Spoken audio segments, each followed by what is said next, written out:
Գյորջյան Կասկադ 60 ամիս փուլային վճարում բազմաթիվ առավելություններ։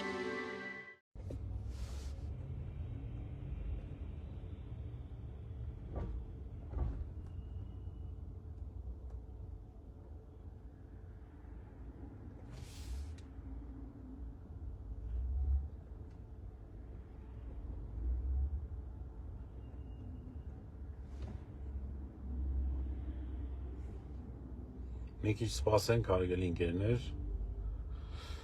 մի քիչ սպասենք մարդիկ սկսեն հետևել այս ուղիղ եթերին ու ներկայացնեմ, թե ինչ տեղի ունեցավ։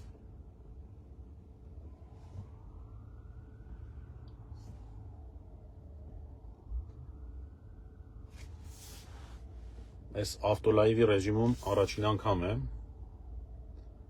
Ռուբեն Իսմայելյան օրինակ եմ վերցել, հիմա հաշվի առնելով, որ զանգերը շատ էին եւ այդ ամբողջ ընթացքում հենց քննչական գործողության ընթացքում, ձերբակալման ընթացքում հնարավորություն չունեի պատասխանելու բոլորի զանգերին։ Հիմա կփորձեմ ամփոփ ներկայացնել, թե ինչ տեղի ունեցավ մոտավորապես 1 ժամ ու կես առաջ։ Ուրեմն ասեմ, որ մենք Արշակ Սրբազանի հետ ու Արշակ Սրբազանը հրավիրվել էր հարցաքննության այն հայտնի տեսագրության գործով։ Հարցաքննությունից արդեն հասկանալի էր, որ հրավերը բոլորովին կապ չունի այդ գործի հետ կամ լրացուցիչ հարցաքննության նպատակը գոնե բացակայում էր, որովհետև որպես այդպիսին հարցերն էլ անհեթեթ էին եւ անիմաստ։ Հարցաքննությունը ավարտելուց հետո դուրս եկանք քննչական կոմիտեի գլխավոր մուտքից եւ հենց դրան մոտ մեզ դիմավորեցին ազգային անվտանգության ծառայության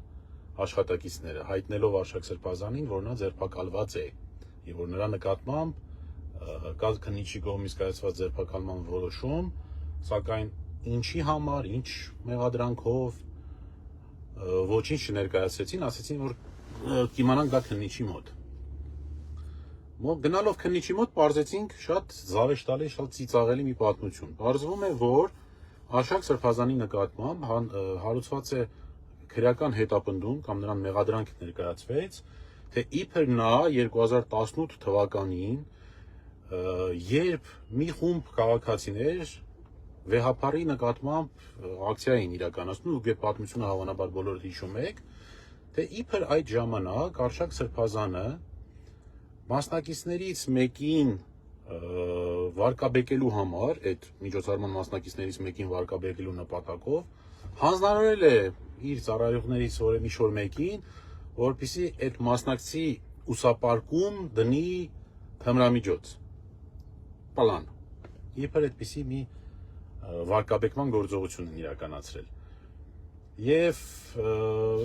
այսքանն էր, այսինքն ըստ էության այսքանն էր ամբողջ մեղադրանքը։ Բնականաբար այս պահին ես չունեմ նյութեր տվյալներ, որ հասկանամ, թե ի վերջո որտեղից այդ ամեն ինչը։ Բայց շատ կարևոր մի հանգամանք կա, որ պետք է անպայման դրա մասին խոսել, որ այս իշխանությունը հենց այս մեղադրանքով ձերբակալելու, այնուհետև կալանքի տանելու նպատակներից մեկը, ինչ հոդված են դրել, փաստորեն Արշակ Սրբազանին մեղադրում են թմրամիջոցներ իրացնելու մեջ։ Մեղադրանքը թմրամիջոցներ իրացնելն է։ Ակնհայտ է, որ այս հոդվածով քաղաքական նպատակներով, հաշվի առնելով նաև Արշակ Սրբազանի դիրքորոշումները, այդ մասին հրապարակային նրա հայտարարությունները, զուտ կրում է հենց